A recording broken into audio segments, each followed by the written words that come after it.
Sochi Chunamlai Janjo Bardo Jati Taksochi Andagi Jisoni Pesonanchi Rola Pintir Sanje Dopra Isho no Supremo Buda Dami Sanga. Eu tomo refúgio até o despertar.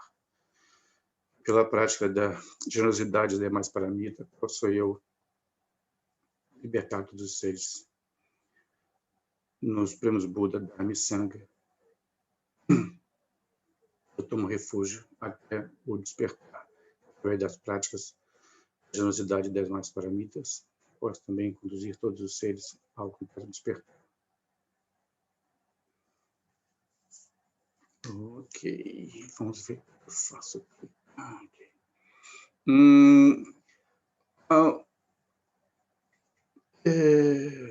Dois capítulos, né, para ser lidos, né? Serem lidos, né?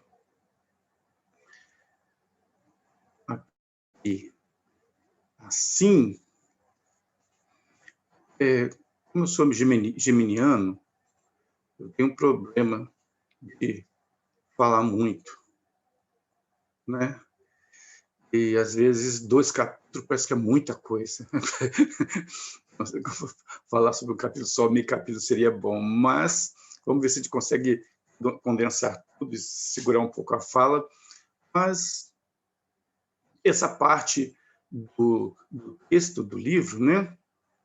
E ver, ok, capítulo 28, que é a parte 4, ação pacífica, coração aberto, eu, através de ver alguns dos encontros que tiveram, não todos, alguns, eu pude notar que a sequência que o Han,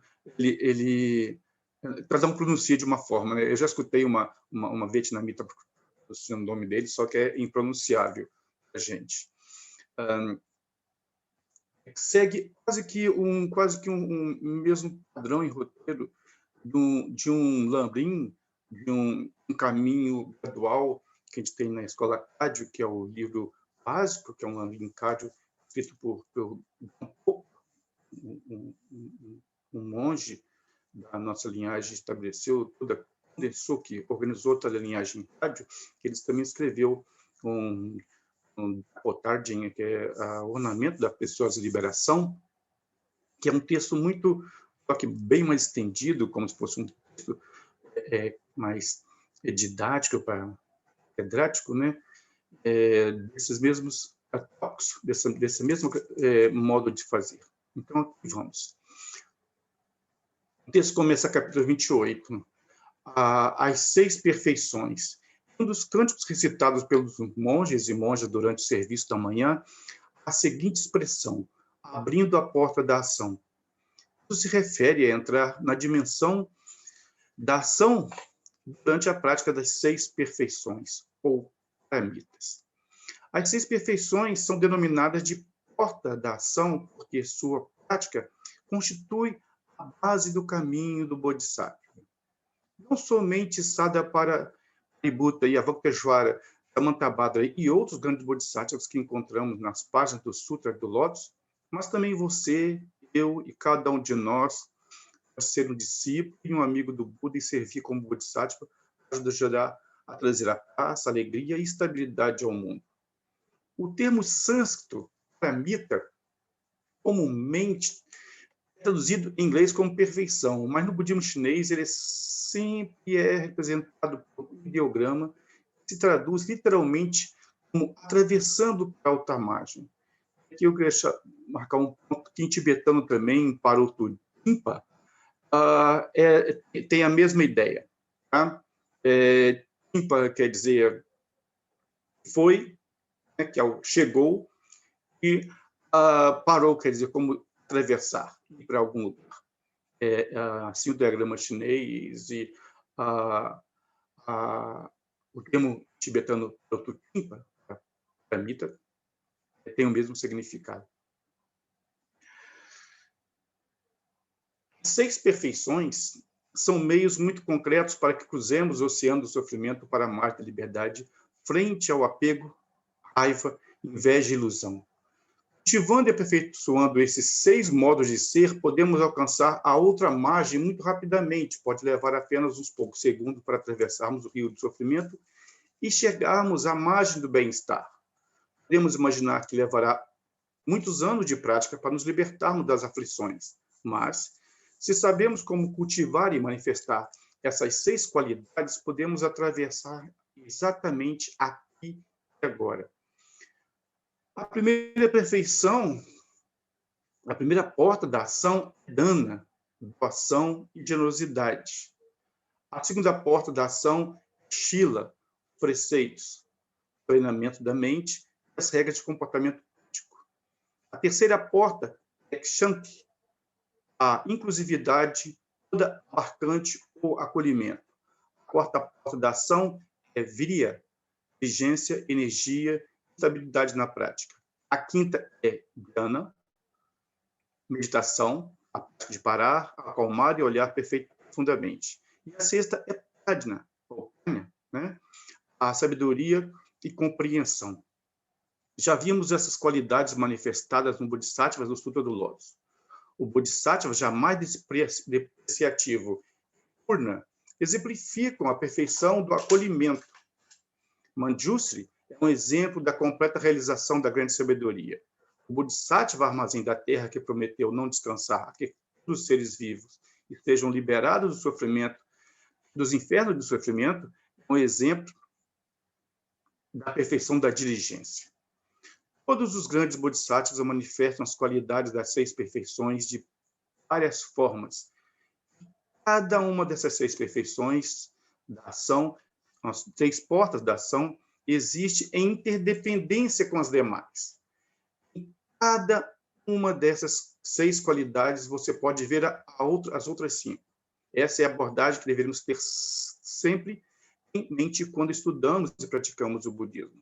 Mas a base real da sabedoria do budismo é o interser. O um contém um todo. É muito importante que compreendamos a natureza do interser das 6 perfeições. Ao praticar Shila, o treinamento da mente atenta, você também está praticando a doação.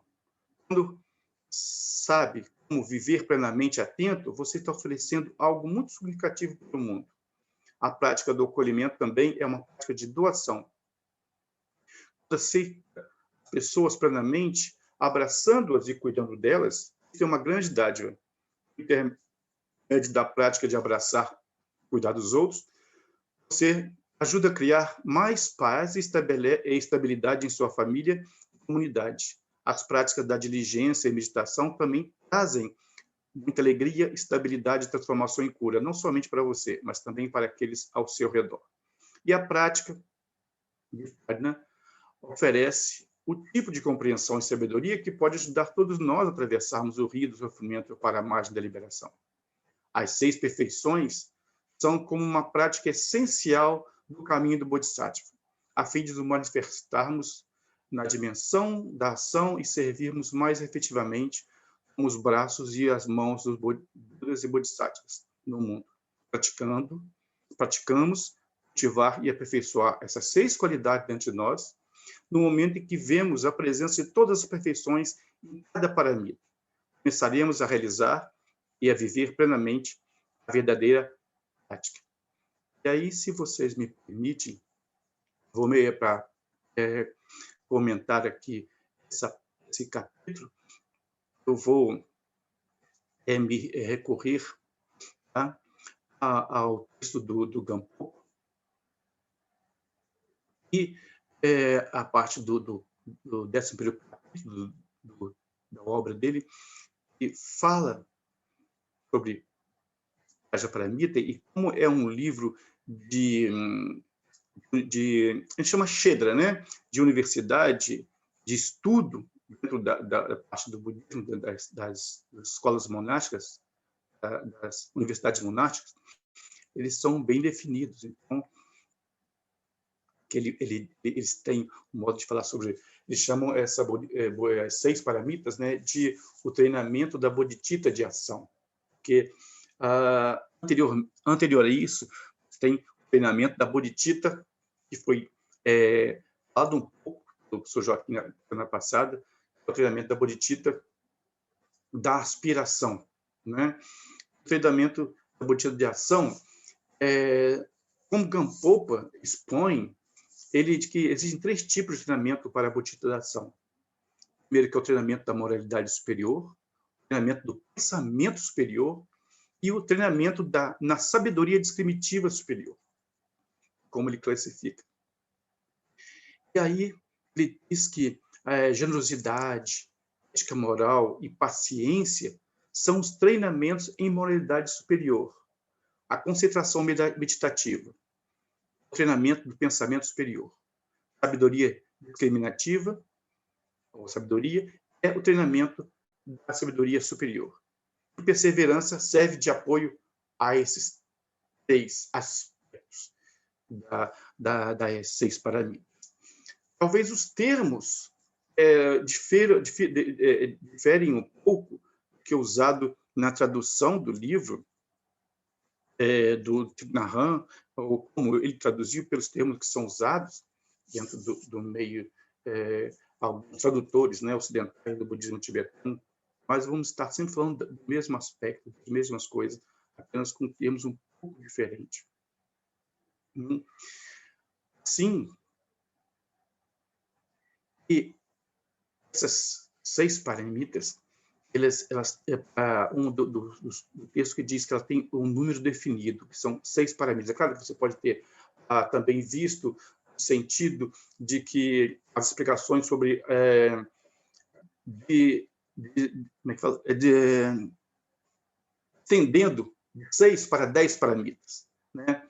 Mas aí é que você está apenas desdobrando a última paramita, a 6ª paramita, em mais 4, para que todas as paramitas, né, acabam se coadunando, encaixando com os 10 níveis, 10 bhumis bodhisattvas, do treino de cada bodhisattva em cada um dos seus bhumis, dos seus níveis.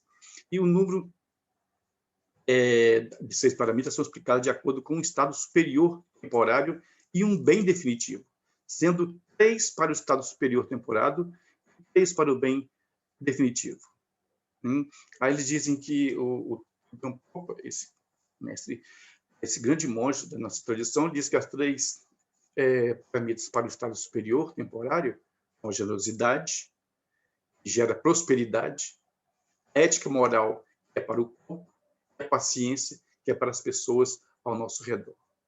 As 3 para o bem definitivo são a perseverança, ou virya, né? Que é para aumentar a virtude, a concentração meditativa, dhyana, e a que é para a permanência serena, o estado de estabilidade mental, calmo, e a sabedoria, né, que é para a visão profunda e especial. Tá? E uma segunda característica dessas paramitas é a ordem definida delas. Elas são explicadas na ordem que são desenvolvidas na mente. Assim como é colocado no texto do Thich Nhat Hanh, também para vocês verem como sempre estamos falando da do mesmo modo, as mesmas classificações, a base é a mesma. Ele diz que a partir da prática da religiosidade será aceita a ética moral pura, sem focar preocupações mentais.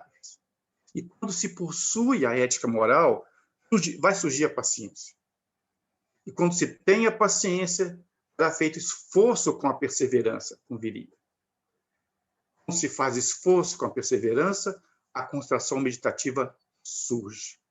Quando está totalmente absorto na concentração meditativa, a natureza de todos os fenômenos será realizada perfeitamente, que é a sabedoria. E assim, as formas acontecem. Aí,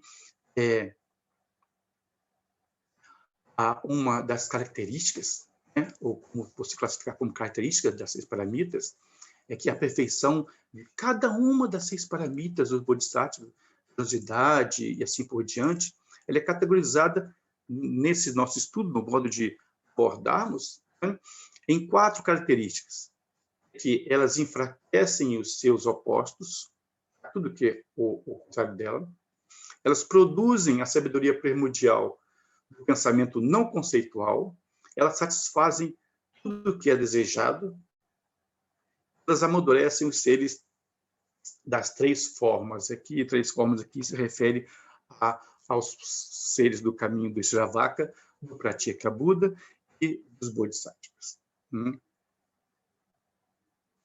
E, por definição, a generosidade ela dissipa a pobreza, a ética moral ela leva ao frescor no sentido de estar totalmente tranquilo, leve e solto. E totalmente desimpedido e tranquilo no seu modo de ser de vida. Né? A paciência, se ela enfrenta a raiva e o ódio. A perseverança é a aplicação ao Supremo. Aquela definição que disse aquilo que é supremo. A concentração meditativa ela volta a mente para o interior. A sabedoria discriminativa, a sabedoria prajna, realiza o significado último de todas as coisas. Então, elas são a causa de se cruzar todo o samsara e atingir o nirvana, que é o próprio nome em si, que a paramita, que as paramitas elas já demonstram isso. E elas se dividem em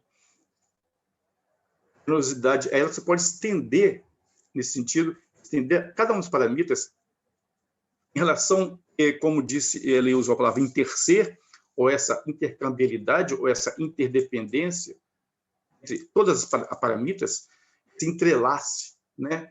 De todas as paramitas que não são isoladas.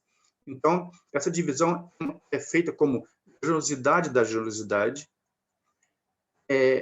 ética moral da generosidade, que estou usando termos que tradução costumo usar os termos, não o que está no texto em si, mas vocês acredito que estão compreendendo bem ou em relação bem.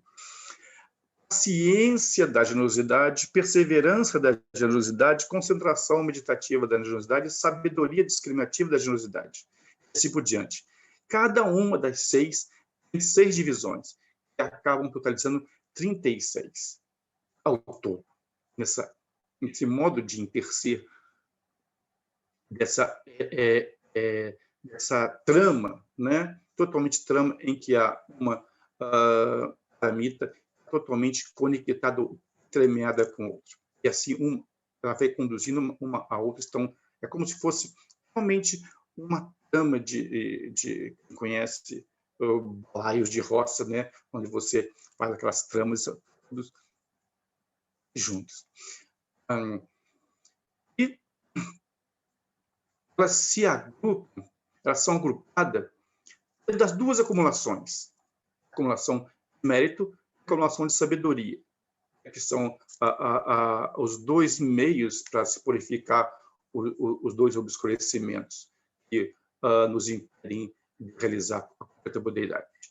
E a generosidade, a ética, elas são para acumulação de mérito.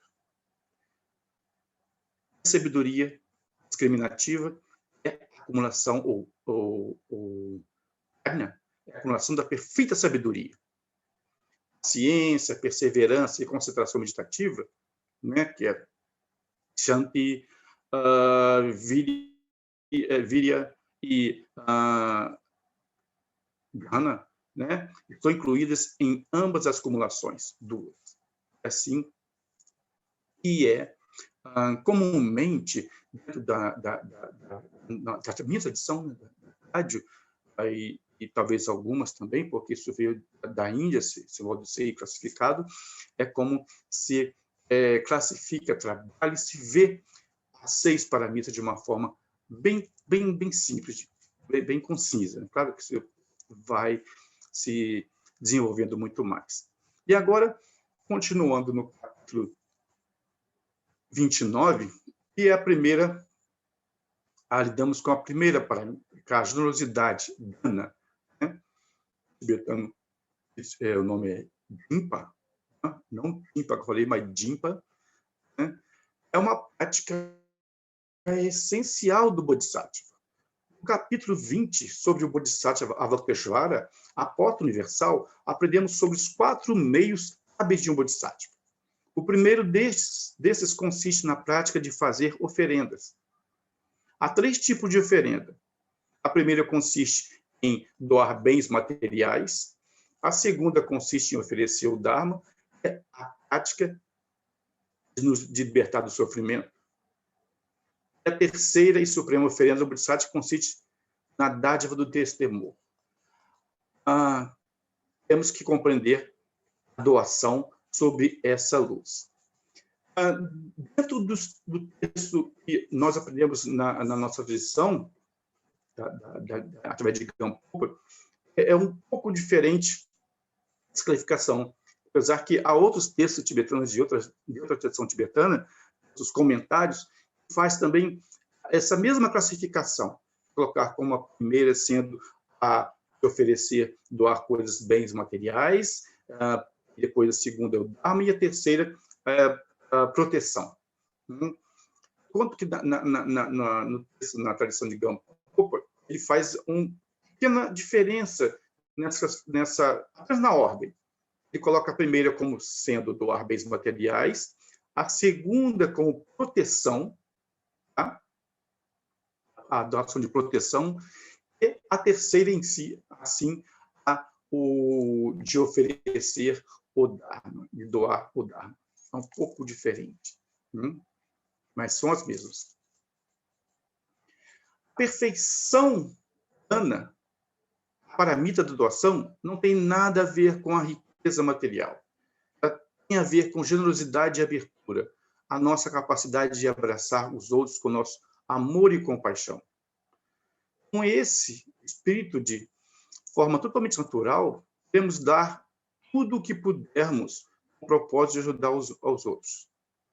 Podemos ver imediatamente que a paramita dana tem uma intersecção com Shanti, inclusividade, e que ela também tem o elemento de Prajna, sabedoria.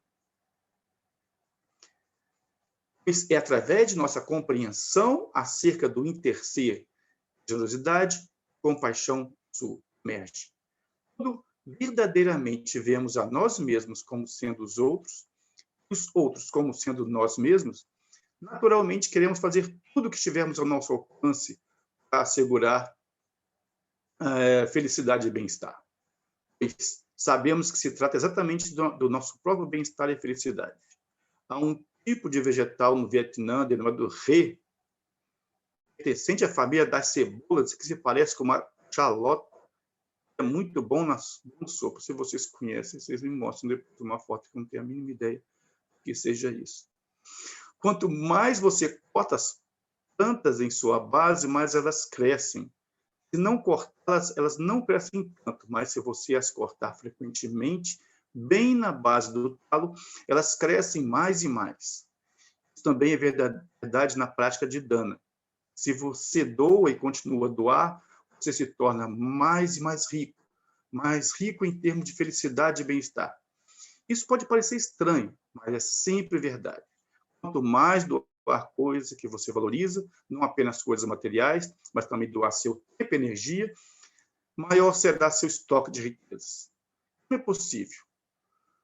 Quando tenta acumular coisas, pode acabar perdendo-as, mas tudo aquilo que você dá para ajudar os outros sempre permanecerá com você, formando a base do seu bem-estar. A prática de dana é maravilhosa, mas ela precisa sempre ser feita dentro de um espírito de compreensão. Os Estados Unidos sempre doaram bastante para outras nações. Auxílio humanitário, ajuda financeira, recursos tecnológicos e assim por diante. As coisas foram dadas, porém, com a intenção de ganhar o apoio desses países e coagir os receptores desse auxílio e se aliarem às suas metas e ideologia. Não só os Estados Unidos, né? Acho que as ideologias dos países são assim. Esse tempo de donativo é motivado por alto interesse nacional, por conveniência política e econômica. Mesmo o auxílio humanitário doado com a intenção oculta de ganhar o apoio das pessoas ou de firmar uma determinada aliança política ou econômica, não é dana real ou verdadeira doação.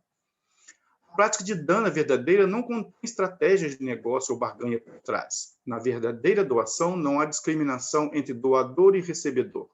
Isso é denominado de vacuidade da doação, na qual não há percepção de separação entre aquele que dá e aquele que recebe.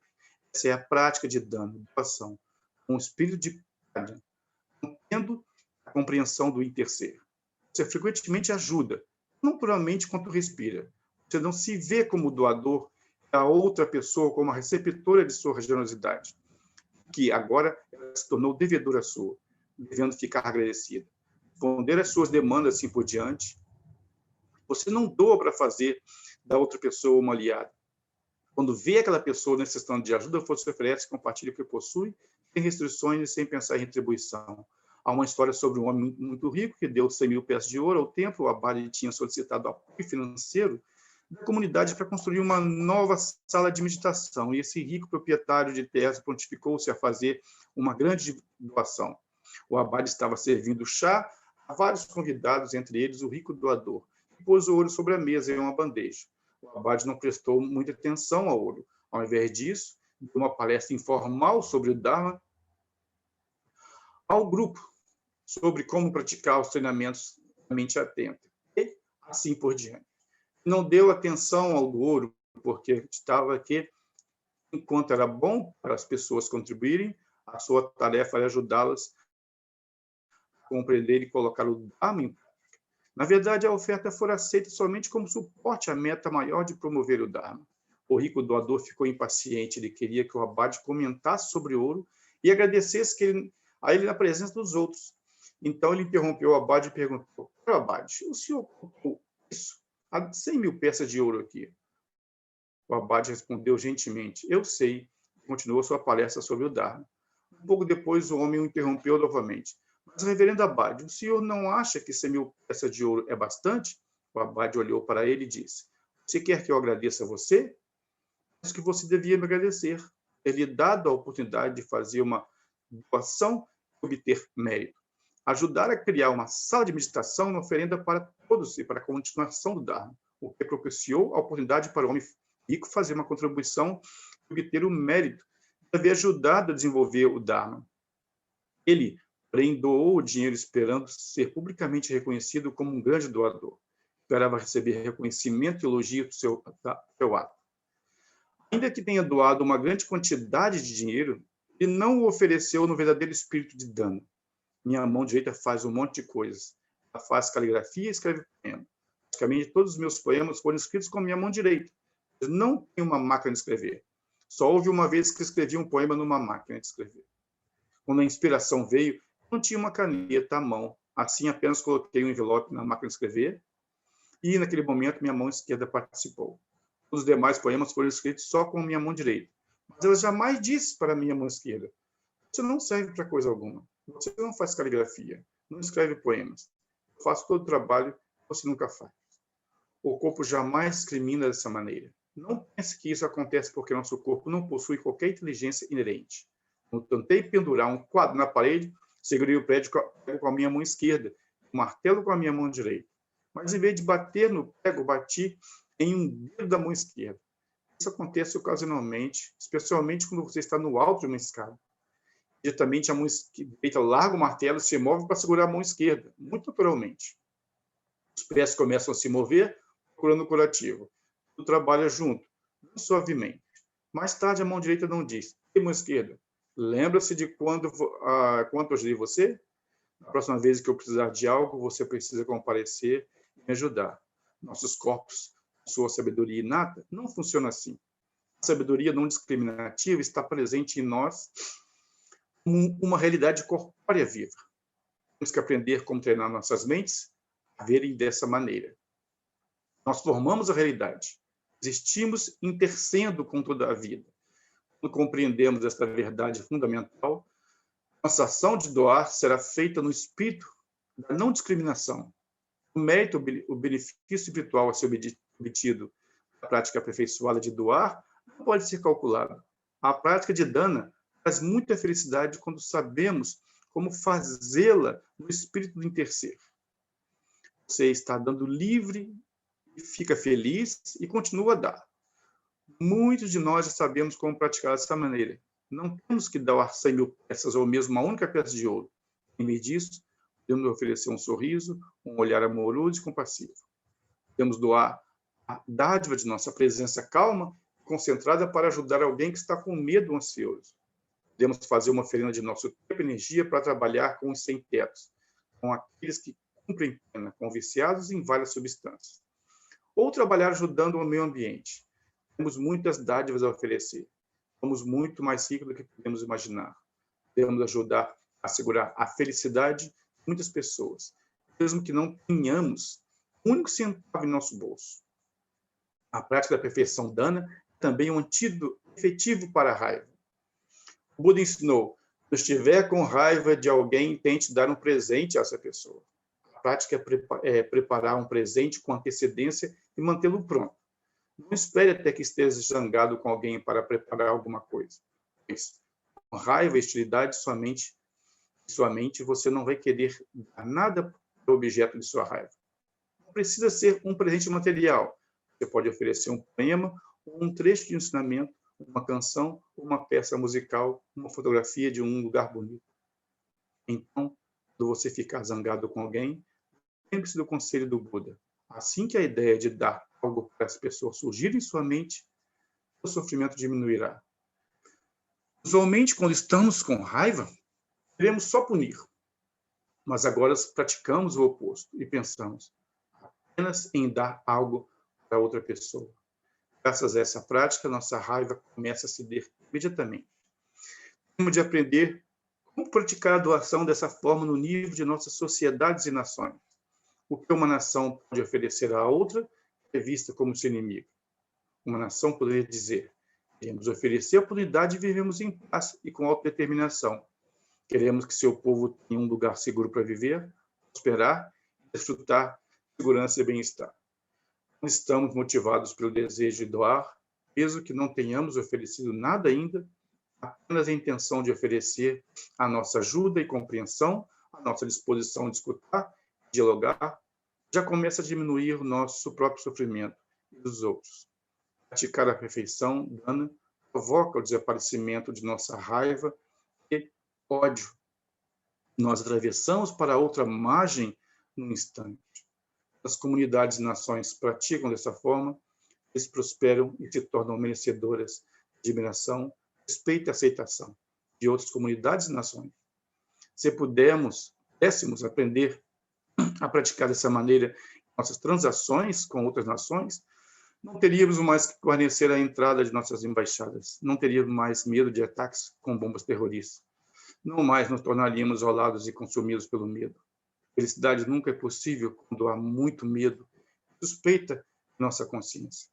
Se pudermos aprender como abrir as portas dessas perfeições, individual e coletivamente, então chegaremos todos à margem da liberdade, segurança, liberdade, paz e segurança muito rapidamente. Ok.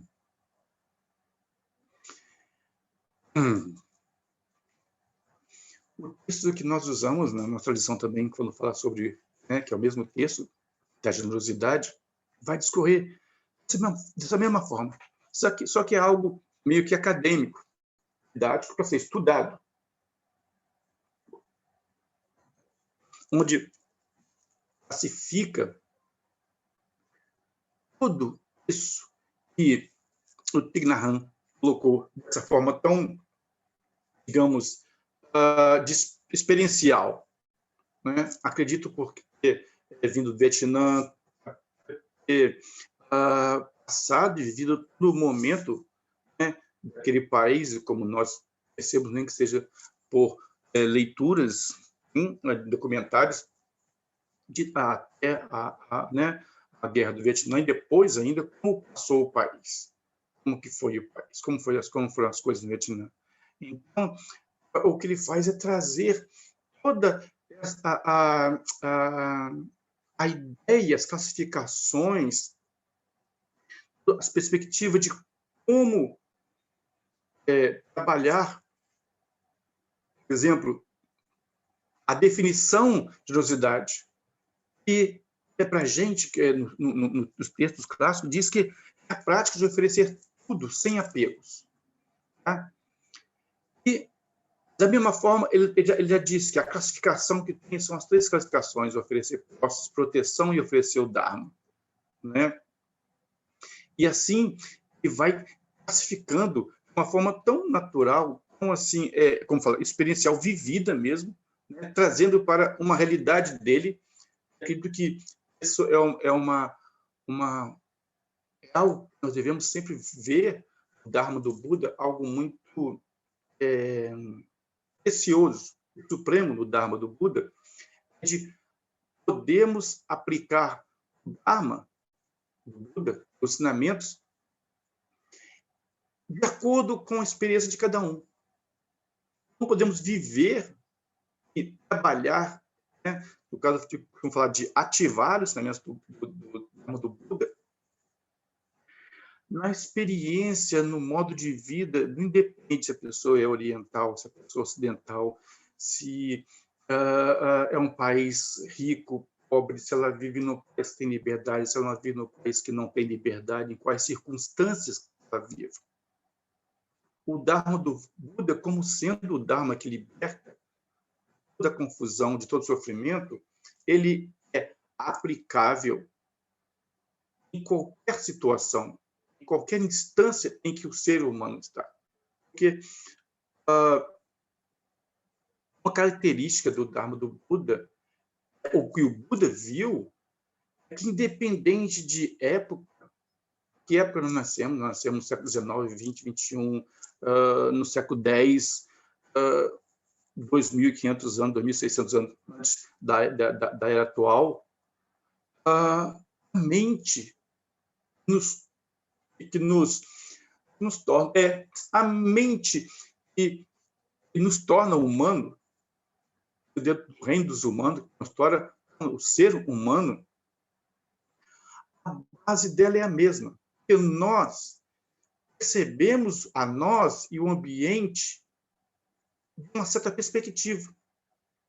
De acordo com o conhecimento do Dharma do Buda, é essa perspectiva que vai classificar se nós somos humanos, ou se nós somos dentro do reino dos animais, ou se estamos no reino dos pantafamintos, ou dos deuses, ou dos semideuses, ou do reino dos reinos infernais.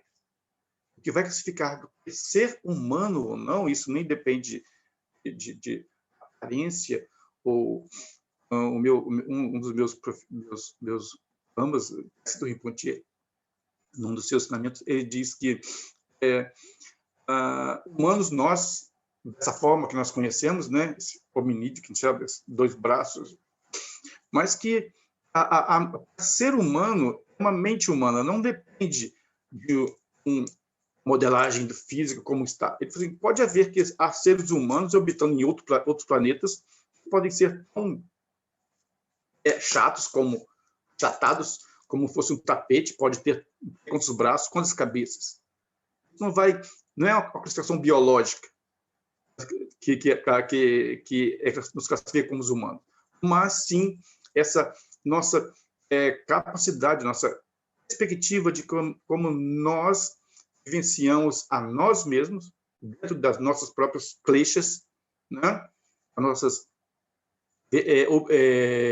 obscurecimentos, e como isso reflete, como lidamos com isso, com o ambiente que nos serve. E, é claro, dessa base desses kleshas, né, de acordo com o ambiente, vão se manifestar fenômenos diversos, várias ramificações.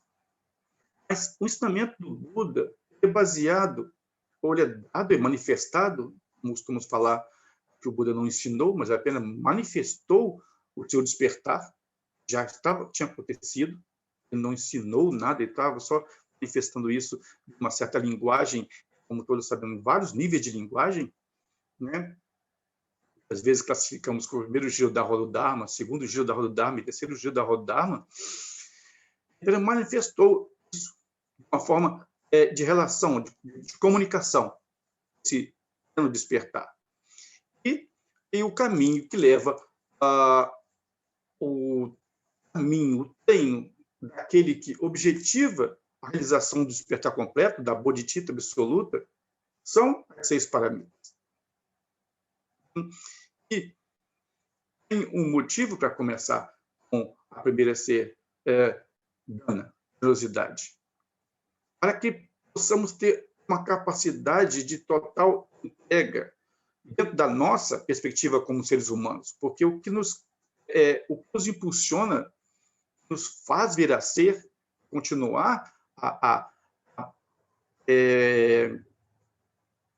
sustentar, não, lá foi, dar continuidade à nossa existência sansária como ser humano, o desejo de apego, querer vir a estar ao desejo de apego.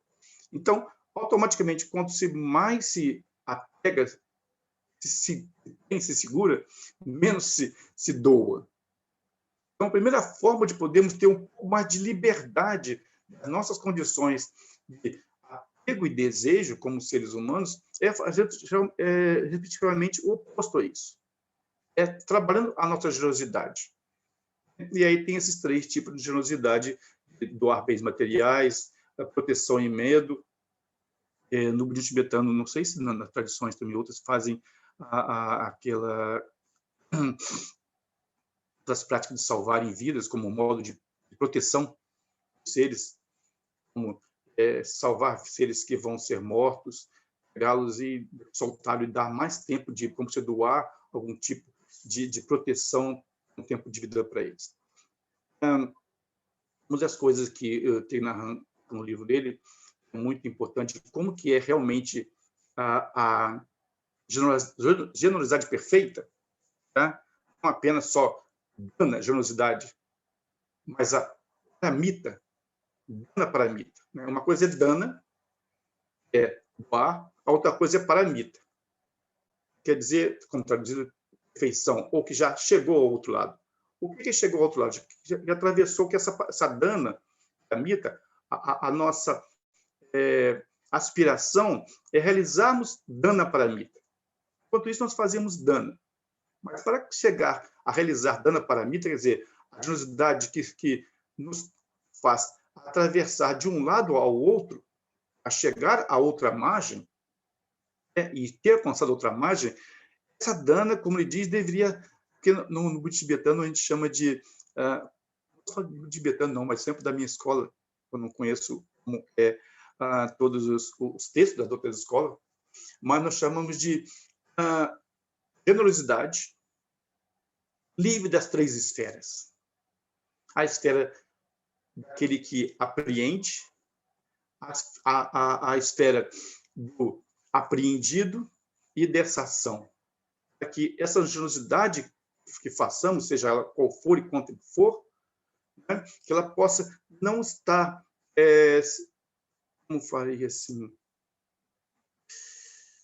conectado com a perspectiva de que há um eu doando, há um outro que está sendo beneficiado e há o movimento da ação em si.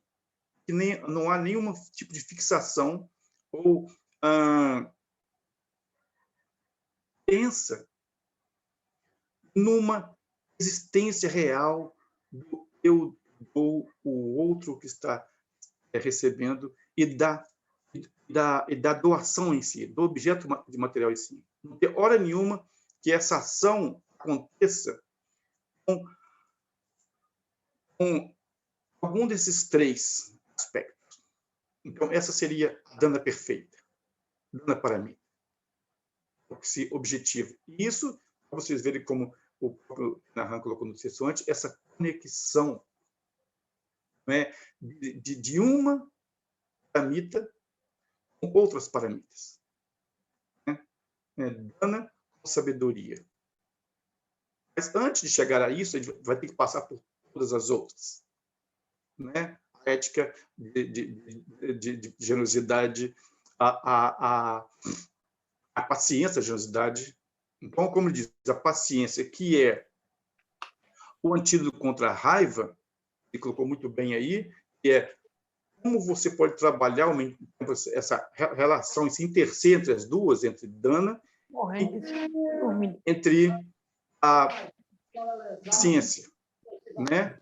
Você não reter raiva, de quando você está com muita raiva, na hora da raiva, você não consegue. A raiva é dito que é o veneno que toma sua mente por completo. Não tem espaço nenhum. E eu acho sabiamente isso interessante, como ele ensina de como podemos trabalhar isso. Trabalhar essa paciência usando Ganda, trabalha também a paciência, no sentido de eliminar a raiva, né? Que você já deixa preparado lá o presente, deixa preparado lá a doação e fica quietinho esperando enquanto a raiva não sobe, mas tem que deixar tipo um dispositivo, assim, ó, quando surgir a raiva, eu vou lá e vou fazer essa ação. Porque, claro, talvez numa pessoa que não tenha um objetivo, de um final de caminho, isso talvez não tenha tanto efeito. Mas, supostamente, nós tomamos refúgio, tomamos o voto de Bodhisattva, nosso objetivo é sempre realizar isso. Nosso objetivo não é estabelecer quem está certo, quem está errado, isso ou aquilo. Nosso objetivo é obter a realização, ao mesmo tempo, de beneficiar os seres. Como a gente pode beneficiar um ser se a gente advoga para um e exclui outro? Né? Então, é interessante isso, porque ele fala que, talvez, para mim, pessoalmente, serve muito para mim, né? Como praticante, como aquele também que tem voto de Bodhisattva. Para que esse gatilho, poder ter algo a oferecer, assim que algum tipo de raiva e aversão surge na mente com relação ao outro. Uma forma muito hábil. E achei muito... Eu estava lendo, mas nem cheguei na parte anteriormente. Eu li no final, que eu peguei o texto hoje, e lendo, isso me veio à mente, que eu achei muito interessante. Uma coisa que interessante também que tem, é que ele fala, mas ele não é classificado. Ele fala muito bem que são as formas de oferecer, ou como oferecer. E a gente costuma classificar que tem as formas impuras e a forma pura de oferecer, né? Isso deve evitar um, deve praticar o outro. A forma pura seria uma motivação pura, materiais que são impuros, receptores impuros e um método impuro. E aí, rapidamente, eu vou para vocês, só para vocês e para todos os que vierem a ver esse encontro, né? Que a motivação pura, como é classificado Gampopa, ele diz que existem motivações errôneas e impuras. Primeiro, a generosidade com motivação errônea é oferecer algo para prejudicar os outros, como um desejo por fama nessa vida, por competição com outra pessoa. E esses três devem ser evitados. Uma motivação inferior é a generosidade motivada por medo da pobreza nas próximas vidas, tá? Ou pelo desejo de possuir ou por riqueza de deuses ou de humanos. Isso também deve ser evitado pelo praticante. Porque o resultado, é muito interessante isso, o medo de ficar pobre nas próximas vidas, porque o resultado da doação é sempre mérito.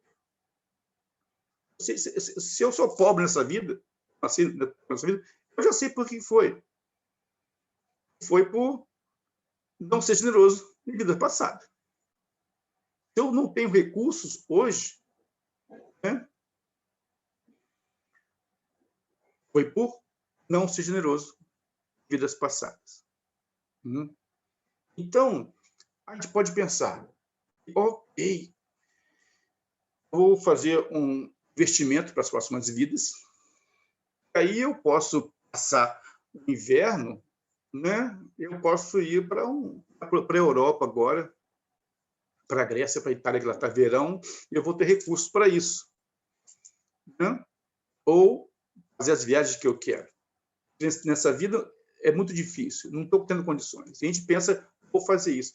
Então, essa é uma forma errônea que você vai pensar que quando nessa vida você quer estabelecer uma boa vida, uma boa vida em vidas futuras, um estado de vida em futuro. Então, essa é uma das coisas que estabelece, que fala. Materiais impuros, eu vou terminar logo nessa parte, tá? De conversar. Outras práticas de generosidade a serem evitadas são explicadas dentro dos níveis de Bodhisattva, né? Mas, abreviado, evitar substâncias impuras. O Bodhisattva não deveria oferecer veneno, fogo, armas e assim por diante, mesmo se alguém implorar por eles para prejudicar a si mesmo ou a outras pessoas. É muito... Num texto, uma dos bumes do Bodhisattva, né? Perto do Bodhisattva, eu vou até ler, que acho interessante desse trecho do sutra. E se o veneno é o que ajudará, então deve ser ministrado o veneno. Se o veneno é para ser de ajuda. Mas, se mesmo uma fina iguaria não for de ajuda, então ela não deve ser oferecida.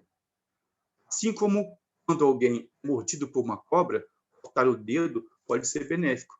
O Buda diz que mesmo deixando alguém desconfortável, coisas úteis devem ser realizadas. Tá? Então, é claro, dentro do texto Mahayana, né, que não deveríamos oferecer armadilhas ou meios para caçar animais selvagens, aqueles que pedem, se alguém te pede para uma forma para você poder caçar um animal. Em resumo, qualquer coisa que possa prejudicar, gerar sofrimento. Isso que quando a gente toma refúgio no Dharma, né, Mahayana, automaticamente nós estamos fazendo o voto de não causar nenhum dano voluntariamente, né, a qualquer ser, não só a seres humanos. Também nós não deveríamos oferecer os nossos pais, empregar nossos pais como trabalhadores, e várias coisas que nós temos que fazer. Uma coisa interessante que fala do texto que eu estou me referindo, nós não deveríamos oferecer pequenas quantidades se nós possuímos grandes riquezas.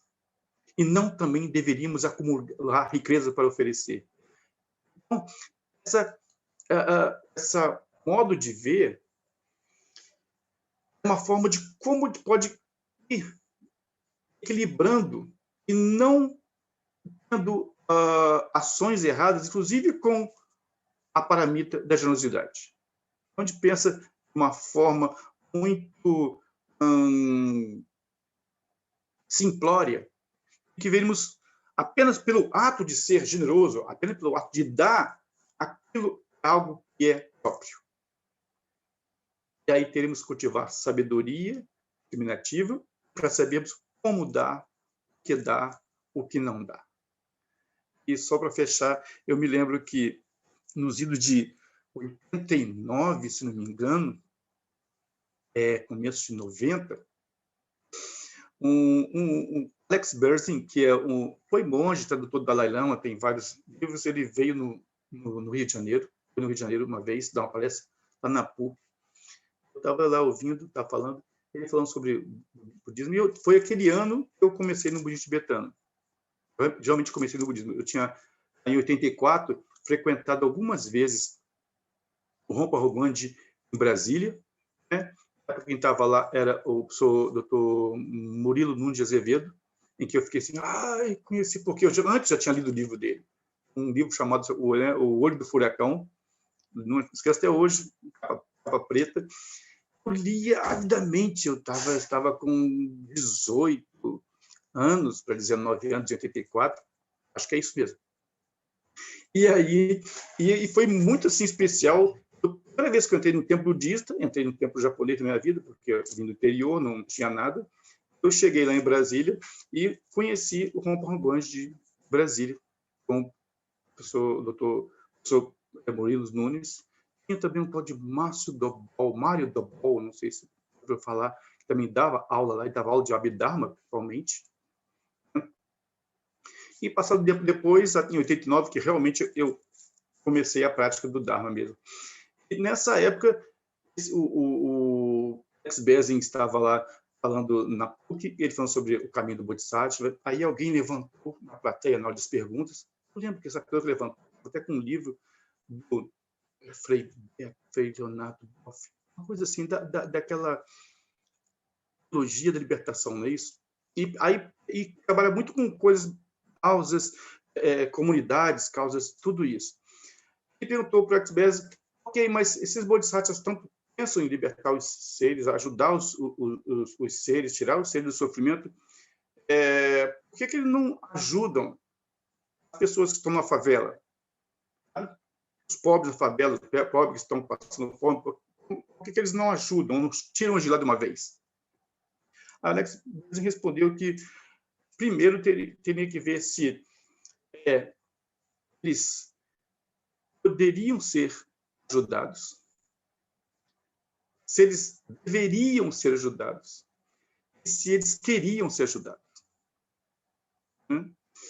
E aí, sobre o de querer ser ajudado, e às vezes nós temos a impressão de que nós temos que fazer generosidade ou fazer ação, independente se o indivíduo quer ou não, ou só pela nossa motivação de querer ajudar.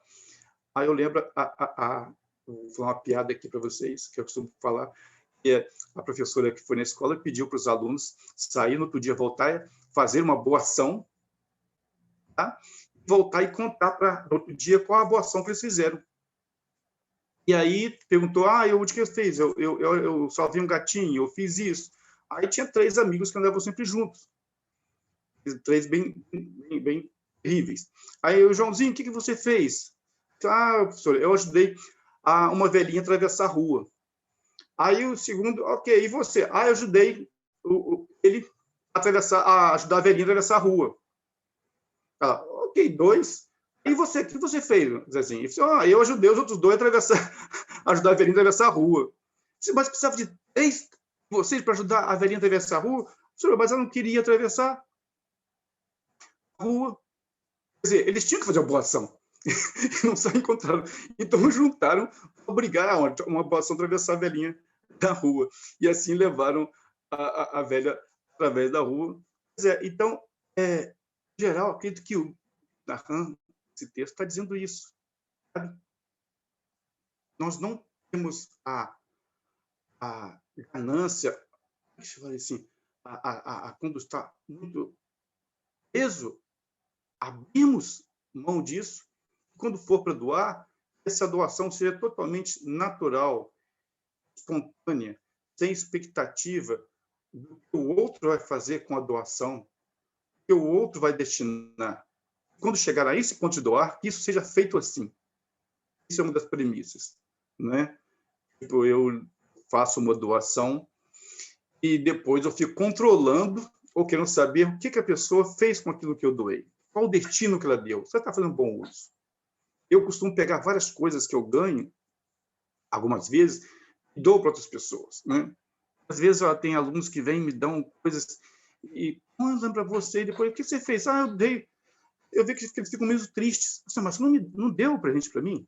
Não era meu? Se é meu, eu faço o que eu quiser, né? Então, isso Narram mostra claramente nesse texto que é essa doação, né? Para começar nesse nível de não criar nenhuma expectativa ou prerrogativa sobre o que você está dando ou a quem você está dando. Ao mesmo tempo, a sabedoria de que o que você está dando, qual objeto você está dando, como aquilo vai ser usado. Entendeu? O tempo é curto, como eu falei para vocês, não sei se é coisa geminiana, que são 2 caras, então deve ter 2 bocas que falam muito, e eu paro por aqui. É o nosso tempo.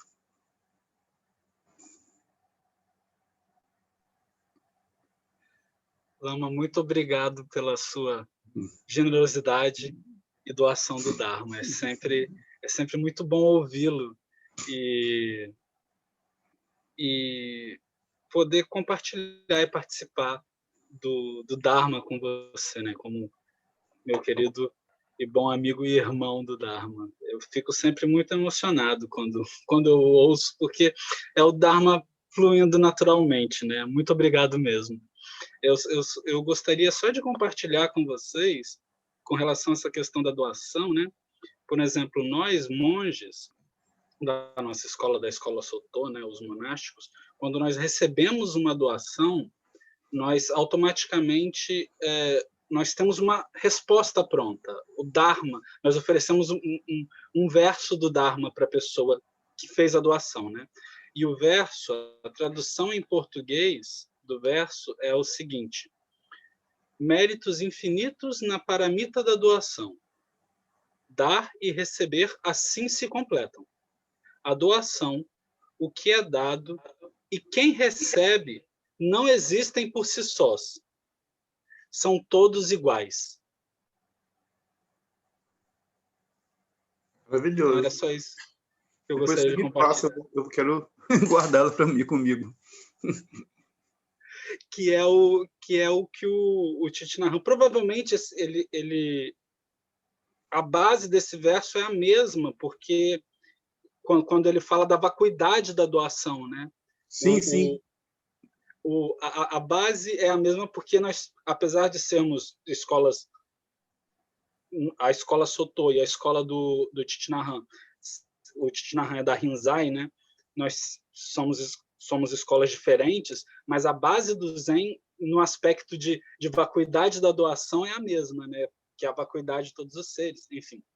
Eu acredito que a base é do todo Mahayana, né? Porque sim. não tem como você ter qualquer tipo de aspecto, né, relativo do Mahayana, e generosidade é isso, sem estar implicado com um Prajnaparamita, né?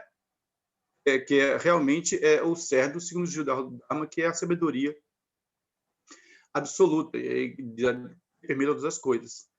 Então, acredito que seja do Mahayana. Na verdade, a característica, né, o que sela o nosso Mahayana é a Shunyata, né? Shunyata, vacuidade.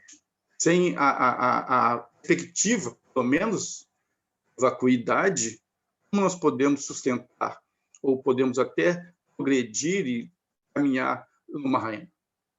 Ter a visão lá na frente, o objetivo de vacuidade. Por isso que ele fala também que o que parece que, de uma forma, sempre fala assim, o que acontece? Aí eu vou dar um tiro no meu pé, como da visão do Vajrayana. O Vajrayana tentando falar assim, por que o Vajrayana tem? Porque o Mahayana, através do Buda, acumular o mérito, tem que acumular mérito e sabedoria por incontáveis éons, vidas e vidas que vem acumulando mérito e sabedoria para até atingir naquele momento e se tornar completamente desperto. E aí fala assim, não, o Vajrayana, isso é muito demorado. Aí o pessoal que pratica o Vajrayana, né, vai dar essa desculpa. Não, isso é um caminho mais rápido, porque leva muito tempo, né? O método Mahayana, você parece subindo ladeira em época de chuva, você sobe, desce, faz ali, e por causa também da atividade do Bodhisattva, né? Está totalmente envolvida com o meio, com o outro em si, ele não se isola totalmente, ele não busca só a realização para si próprio, a liberação para si próprio, mas ele busca, ao mesmo tempo com o outro. Então, ele tem esse trabalho da compaixão, entendimento. Aí o Vajrayana falou assim, isso vai demorar muito. A gente usa métodos Vajras para fazer isso ser mais rápido. O Thich Nhat Hanh falou uma coisa muito interessante ali, que parece que nós estamos acumulando mérito, sabedoria, né? Duas acumulações. a ter com o mérito de ter as condições positivas, as qualidades positivas, e acumular sabedoria, sabedoria para poder ter essa mente desperta. Isso tudo também não precisa ser por muito tempo, isso é agora. A realização de Dana Paramita é agora. Basta que a gente tenha essa visão. E essa visão tem dentro do Zen e do Mahamudra é a mesma. Sabe? Não necessita de pensar que tem que acumular. Por mim, eu vejo um certo tipo de... não seria erro, né? Mas uma visão um pouco equivocada ou vista de uma forma errada, quando os próprios praticantes do Vajrayana usam esse meio para falar sobre os praticantes Mahayanas. Claro, o Vajrayana também é Mahayana, mas das outras escolas que não são Vajrayana, Mahayana. Sabe? Mas aí a tradição do Cádio do Mahamudra vai falar também a mesma coisa que o Tinahan fala. Esse mesmo momento agora de Dana, de Shanti, Shila, ele pode ser realizado agora, nesse instante. Basta que se tenha esse olho de sabedoria. Da mesma forma que a gente, do Mahayana fala também que no Hinayana você tem os 12 elos, né? Então você faz os 12 elos, começa sempre da ignorância, vai rodando até o último elo. Nós, Mahayana, assim, cada elo começa onde começar. Não tem um começo em ignorância. Tem um começo e fim a si mesmo. Sabe? O vir a ser, paixões, tudo. Ali já é dentro da roda para o visão Mahayana, que é o começo e é o fim. Porque quando... Imagina o Buda assim, se pensar assim, caminha várias vidas, pratica várias vidas, faz tanta coisa, né? Nasce como coelho, nasce como sei lá o quê, nasce como Brahme, nasce como príncipe, sofre pra caramba, quando atinge a iluminação, chega assim, eu não fiz nada aconteceu. Não é? Olha para trás, nunca teve aquilo, nunca teve várias vidas reais, tudo como um sonho. É isso que eu penso que Tinahan está dizendo, quando explicando também essa visão, quando ele fala sobre isso, sobre esse momento de ser agora. Não só que a gente não precisa esperar acumular, ser uma boa pessoa, mas começar a fazer agora e ter a visão correta, né, da vacuidade, da generosidade nesse mesmo instante. Eu me calei. Não, mas é isso, né? É muito interessante, porque o remédio, o meio hábil que a gente dá, inclusive para nós monásticos, né? Que recebe uma doação, aí fica tudo, uma doação e tal. Não. Essa doação, você, enquanto doador, essa ação de doação, ela não vale nada. Ela é isso. Ela está aqui. Ela é esse instante. Perceba esse instante como esse instante, né?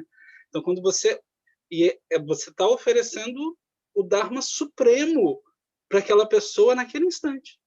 É um instante de oferecimento supremo do Dharma. Então, você recebe aquela doação material, ou pode não ser uma doação material de grana, mas, enfim, qualquer tipo de doação, enquanto formalmente eu estou fazendo uma doação para você, monge. A resposta que a gente dá é essa. Essa doação, essa ação, tudo. Perceba esse instante, a vacuidade desse instante. Então, você, como troca, oferece o Dhamma, oferece o Dharma, verdadeiro, o Dharma completo, né? Perdoar Chegou é aqui. dana.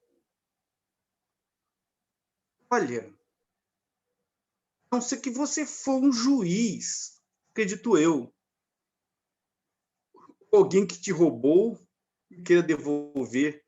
Mas eu não sei se você fala assim, perdoar é o ato externo ou perdoar dentro de você. Você se sentir... Porque até nisso implica a religiosidade de como você se sente quando você doa. Depende que entrar no meio de perdoar é dana ou não. Se há, em algum momento, um sentimento de que eu fiz isso, ou o orgulho de ter feito aquilo, no sentido bem por ter feito aquilo, no sentido de não porque o outro está feliz, mas porque você achou que eu sou uma pessoa, de alguma forma, superior, porque eu tenho a capacidade de perdoá-la.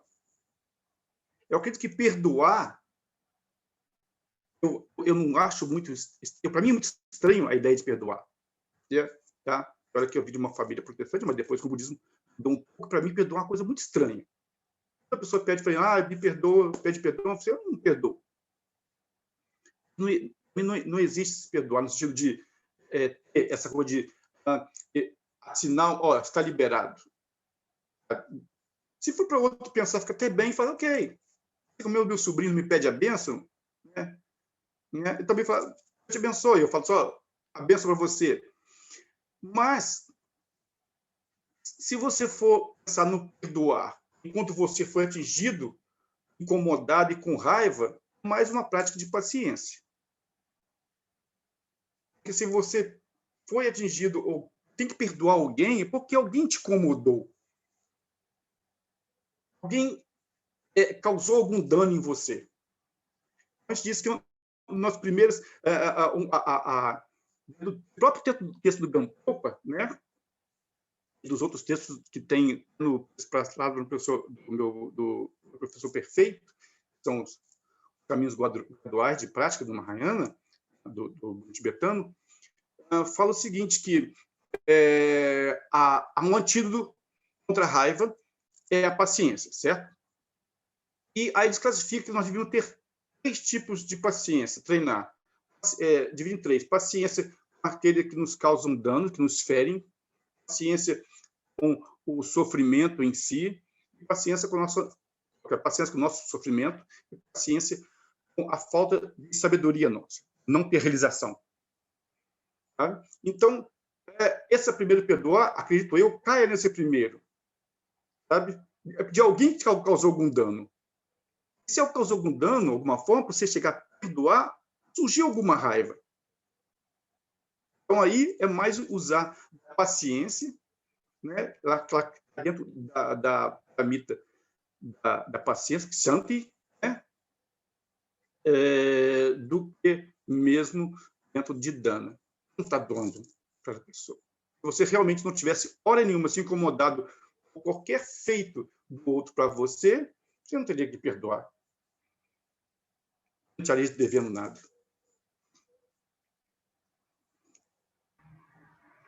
Lama, Oi. o senhor falou que cada uma das 6 paramitas são divididas em mais 6, né? Aí daí aqui ele deu 3. E aí 6 dá os 36. Isso tem alguma coisa a ver com os 108 obstáculos a serem ultrapassados no final das contas? Não. Não sei, acredito que não, porque o que tem a ver isso com aquilo que o Tinahan falou sobre o interser, né? Ou um está entrelaçado na outra. Porque, na verdade, elas, devido à natural independência de todos os fenômenos, de todos os fatores, nada está totalmente separado e único. Tá? E já que as 6 paramitas ela é o caminho de treino do Bodhisattva, ela não é como se você destacasse uma assim, isso aqui tira, isso não é necessário, tira isso aqui, eu faço uma e completo uma. Não. Automaticamente, uma paramita vai estar sempre conectada e levando para a outra. E você apesar de elas serem apresentadas dessa forma, nessa categoria generosidade, ética, paciência, perseverança, meditação e sabedoria, na verdade, elas tem que pensar de uma forma como oriental, não pensa de uma forma linear, pensa de uma forma circular, sabe? Que uma paramita vai estar circular, não é que elas também estão congeladas circularmente, elas são circulares de todas as formas, sabe? Então, ao instante que você começa com a paramita, automaticamente você tem que estar trabalhando com as outras juntas. Apesar de, às vezes, você dar ênfase a uma, mas tem que estar atento, sabendo das outras. Porque aí você consegue fazer que todas trabalhem. Às vezes eu faço isso com meus alunos, assim, faço um dia, só foca nessa paramita, no outro dia foca na outra. Mas, Na verdade, quando você implementa uma paramita, automaticamente todas elas estão juntas. Não tem como você implementar, trabalhar uma paramita só ela exclusivamente, sem que tenha envolvimento nenhuma das outras paramitas. Tá? Outras 5. Você tem aquilo, generosidade, ética da generosidade, paciência da generosidade, perseverança da generosidade, meditação da generosidade e sabedoria da generosidade. Aí vai estar ética da generosidade, quer dizer, generosidade da ética, entendeu? Paciência da ética, e assim vai. Todas elas. Sim? Não, muito obrigado pela sua leitura e pelos comentários. É um prazer enorme. Eu gostaria de fazer uma pergunta, saber sua opinião, e também os demais participantes, se alguém quiser também compartilhar a opinião. Thich Nhat Hanh, ele apresenta aquela historinha da pessoa que doou o ouro, e o Abade, ele apresenta, ele demonstra, né, que o doador e a pessoa que recebe, na verdade, são vazios, e ambos se completam, em tudo isso que foi muito bem explicado. Mas demonstrar gratidão não seria por si só também uma maneira de doação, uma forma de doação para com a pessoa que doa também? Me parece que, não sei, eu fiquei pensando aqui agora, tudo bem, né, é vazio, a doador e a pessoa que recebe, né, são um, mas demonstrar gratidão também não seria uma forma de, primeiro, aproximar uma pessoa ou aproximar alguém que ainda não tenha compreendido esse tipo de aspecto, e segundo, que a gratidão, demonstrar a gratidão pela doação não seria por si só também uma doação, no sentido de que a pessoa que agradece também recebe a oportunidade de demonstrar gratidão pela pessoa que doou. Não sei se ficou um pouco confuso, mas... Não. Aí o ponto de vista sai do doador para o objeto de doação, para quem recebe a doação, não é? Isso, no final das contas, doador e receptor não existem, né, nessa Sim, separação. mas relativamente né? acontecendo, né? Porque no texto ele apresenta de uma maneira que parece que não agradecer é alguma coisa legal. Isso pode ficar um pouco no texto ali, o Abade não agradecer, não é? Pode. É um contexto muito... Eu já vi também essa história, mas de uma forma diferente, como fosse com Buda, quando também um rei também fez a mesma coisa. Tá? Fez a mesma coisa com Buda. Vamos ver duas coisas. Primeira coisa, não sendo um abade, não sendo um mestre, já tem algum tipo de realização, alguma sabedoria, que realmente está, de uma forma ou outra, com as suas ações imbuída de bodhicitta. No caso do abade. Por um lado assim, normal. Eu, por exemplo, outra pessoa, e alguém faça uma doação para mim. Sabe? O que a gente tem que fazer? Assim como que a generosidade o apego, o tido quanto o apego, a mesquinharia, também você, quando recebe, reconhecer, ter gratidão, como a gente fala no terceiro pensamento comensurável que eu costumo falar no tibetano, que é gal, alegria, você ficar feliz, é o regozijo. Sabe?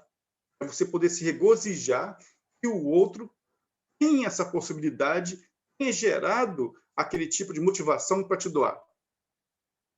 Porque, às vezes, muitas pessoas querem doar e não conseguem. Você alguém que está acima de você, isso tira do indivíduo que recebe ele, esse pensamento, essa atitude interna de regozijo, tá? O veneno da inveja, o preço da inveja. Todas essas ações, né, elas vão estar conectadas com os 5 kleshas. Tá? Esse indivíduo recebe, tendo gratidão, tendo reconhecimento, olhando para o doador, né, como esse modo de agradecimento, e vendo quanto esse doador também está acumulando mérito mais ainda, ele devia se regozijar com isso, ficar feliz pelo outro, tá? Porque é automaticamente uma forma de você trabalhar a sua própria inveja. Outro aspecto é de um mestre já tem a sabedoria e usa esses meios hábeis, como conduzir outro ser, né?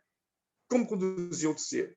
No caso ali, acredito que o mestre estava querendo mostrar para aquele doador que Dharma não se compra, né? Qual o verdadeiro significado e preciosidade do Dharma? Porque isso acontece muito hoje, nos tempos atuais, e você deve saber, vocês todos, da agenda, sabe, que é imposta para os professores, você tem que fazer isso. Aconteceu já várias vezes, de eu presenciar o mestre não ter o tempo suficiente, não dar tudo aquilo, e as pessoas ficarem totalmente satisfeitas, porque elas pagaram por aquilo, elas fizeram a inscrição por aquilo, elas financiaram aquilo. Então, ao financiar, ao pagar, elas começam a colocar, determinar as condições de como o Dharma é passado e que Dharma deveria ser passado. E automaticamente, é claro, com mais orgulho ainda, a gente quer sentar na primeira fila. E aí, acredito que a atitude do Abade foi, ao mesmo tempo, de mostrar para ele que estava tendo uma oportunidade única de poder trabalhar a generosidade, aumentar, e não uma generosidade para um objeto comum, mas sim a generosidade para o Dharma. Todos nós conhecemos que é a ser doações para as 3 joias, que são sublimes, são ilimitadas. Como se ele desse 100 mil peças de ouro para um mendigo, uma pessoa comum, dá 100 mil peças de ouro para o Dharma, sabe? Então, ele estava aparentemente medindo a própria doação que ele deu de 100 mil peças de ouro para a importância daquilo. Agora, acredito que o mestre devia estar pensando para ele dessa forma, mostrar para ele dessa forma: olha, com relação ao objeto, assim, as 10 peças de ouro em si, a doação em si, deveria ser feita,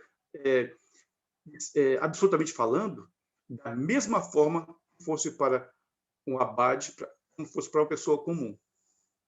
Relativamente, elas têm diferença da interdependência natural da realidade relativa, que se dá para o Dharma, ou para a Sangha, ou para outras coisas que vão ser desperdiçadas.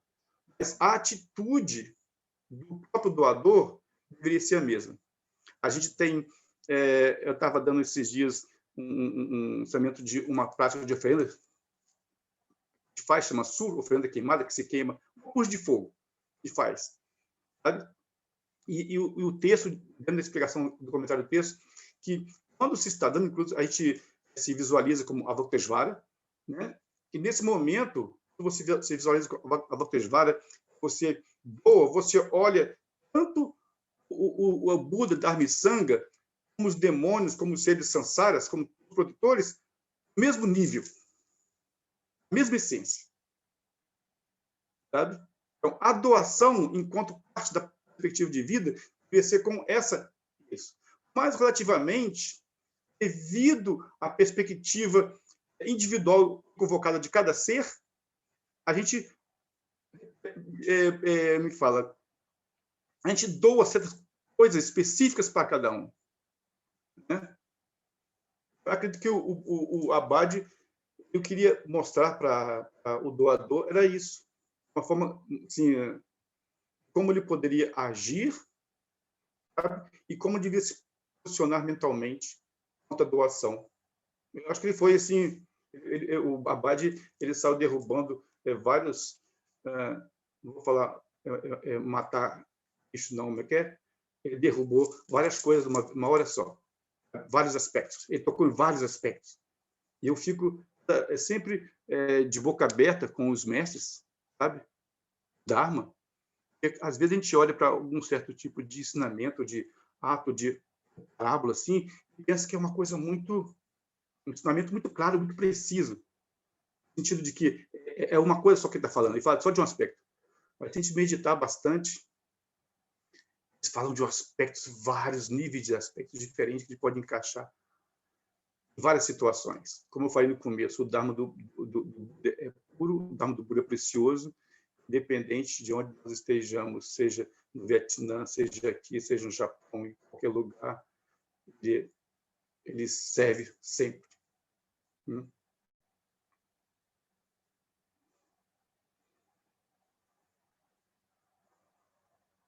Tempo indo, né?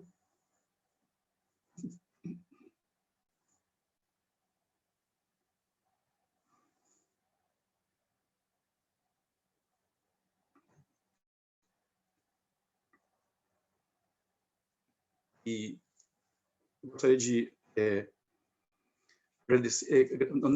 Quem finaliza é o Shuei, não sou eu, não. Só estou dizendo que antes que ele finalize, eu gostaria de dizer para vocês que eu fico muito honrado de estar com você, todo mundo, todos os praticantes, estudantes, e dentro do caminho do Dharma do Buda. É uma honra para mim muito grande poder partilhar com vocês.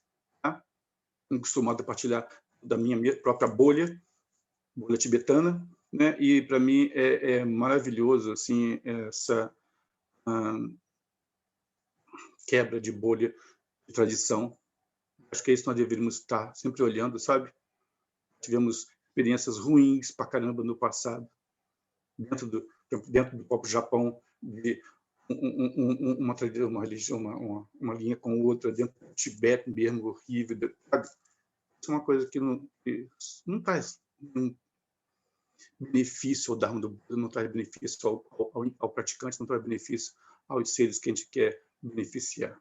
Para mim é muito honrado. Eu gostaria de agradecer a todos vocês, tá? ao Shoei-san, a Shoji, é isso?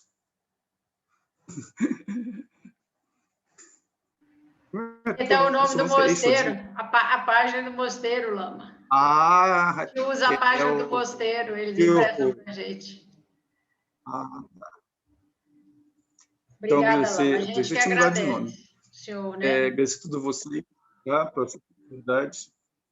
Quando ela me chamou, eu fui, acho que ano passado, eu fui reticente, não vou fazer isso não, porque não, ok, mas mudou, minha perspectiva estava toda errada, eu sinto feliz, né, com vocês aqui. Aí o Moncho aí insistiu para caramba, eu não posso recusar um pedido dele, como da outra vez, e assim, só eu tive a ganhar isso, e eu fui muito satisfeito. Muito obrigado mesmo.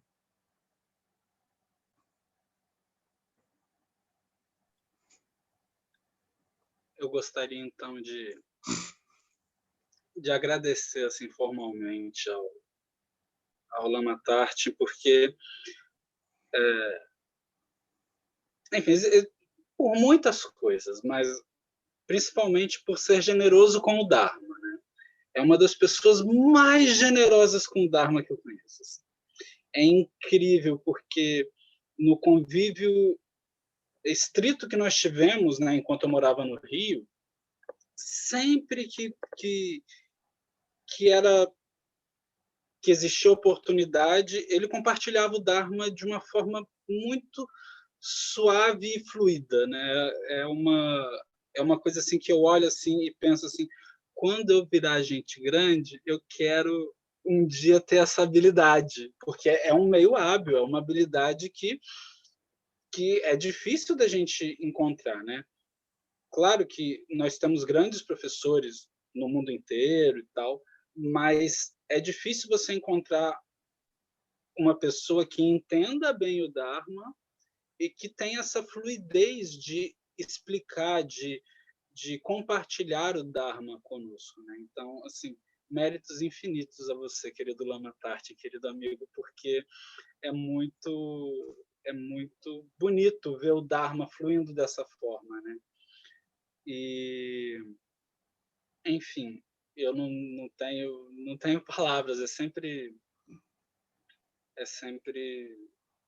É sempre isso, né? É o que é. Eu acho que foi o Bert ter nascido em Gêmeos com Ascendente Leão e Lua Sagitário. E ter nascido em Guaçuí, né? Guaçuí. Guaçuí. Perto ali de Cachoeiro. Cachoeiro também, né? Nós somos capixabas. Por pouco, provavelmente, a gente não é da mesma família, né?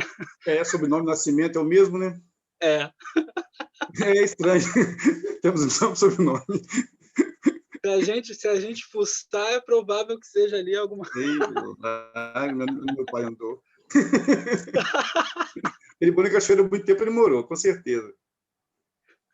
Muito tempo quando era solteiro. Ó.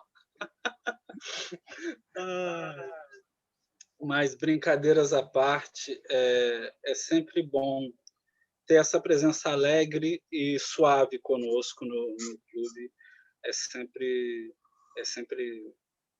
muito agradável. Eu não tenho palavras, realmente eu não tenho palavras para expressar o meu agradecimento enquanto o Celso está em Alegre. Enquanto o Celso está em Alegre. Olha, né? É pertinho. É entre Cachoeiro e Iguaçuí. 20 quilômetros. Já fui a pé até lá. Mas é isso. Nosso tempo chegou ao fim, então realmente muito obrigado, Lama. Muito obrigado mesmo pelo seu tempo. A todos os participantes, muito obrigado por estarem conosco durante esse semestre todo também.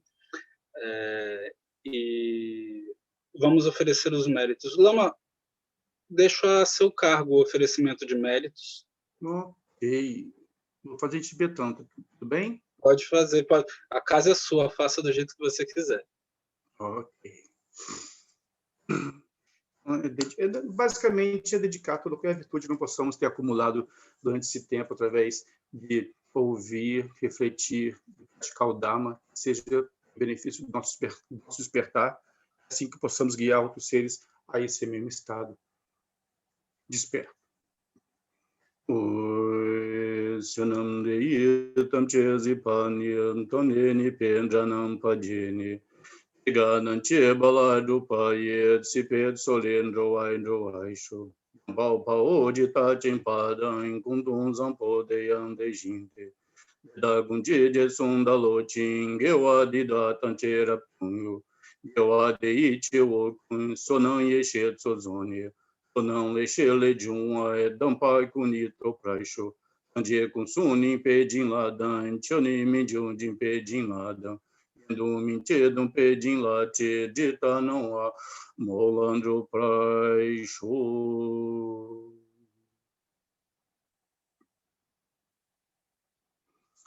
Essa dedicação se faz referência a Manjushri e a Samantabhadra, como que seguimos o exemplo do Dhaka Manjushri, aquele que é o detentor de sabedoria. Também tentamos emular os mesmos feitos do Bodhisattva Samantabhadra, que fez a oferenda perfeita ao Buda, né? O máximo de generosidade encheu todo o universo de oferendas para o Buda. Então, tanto a parte que é de sabedoria como de acumulação de mérito, estamos recitando nesse final. Obrigado por todos, tá? Realmente, obrigado mesmo. Muito obrigado. Realmente, muito obrigado. E vamos, obrigada, Lama. Até a próxima. Até a próxima. E vamos, talvez, no futuro, nos organizar para Lama Tartin falar um pouco da sua linhagem, explicar um pouco da história. Será que a gente podia, quem sabe, né, fazer uma... Estarei à disposição de vocês, sua e de todos vocês. Ô, Lama, o senhor podia falar um pouquinho sobre o centro que está sendo construído aí? Sim, sim. Muito importante isso. Desculpem, esqueci. Essa é a informação mais importante. Na verdade, não é um centro de Dharma, né? O centro de Dharma tem no Rio de Janeiro. A gente costuma falar que essa coisa de centro de Dharma no tibetano no Ocidente é uma invenção ocidental. Não existe centro de Dharma no Tibete. Né? O que a ideia que tem há muito tempo que tem que fazer desde quando estava no retiro, fazendo práticas, ter um local, um centro de retiro, um lugar que fosse realmente voltado à cultura da prática de meditação. Vários níveis, tá? E várias capacidades de cada um. Ter um local e todas as características, tá? Geomântica, no sentido de geomântica é feng shui, né? E a posição correta, a direção correta, tudo isso, mas também que tem as características que possa dar possibilidade a quem quiser, a quem assim o desejar, poder receber instruções de prática e se dedicar algum tempo à prática. Isso inclui desde retiros curtos de finais de semana, uma semana, 15 dias, um mês, e quem sabe no futuro o tradicional retiro nosso de 3 anos e meio, se assim houver condições e houver pessoas, né? Tem que estar, né? Não é todos que vão para o Japão ficar 5 anos, 6 anos lá, não é, tem essa exposição toda, tem esse meio, tem essa vontade toda, e a gente devia ajudar nesse ponto, ficar feliz nisso.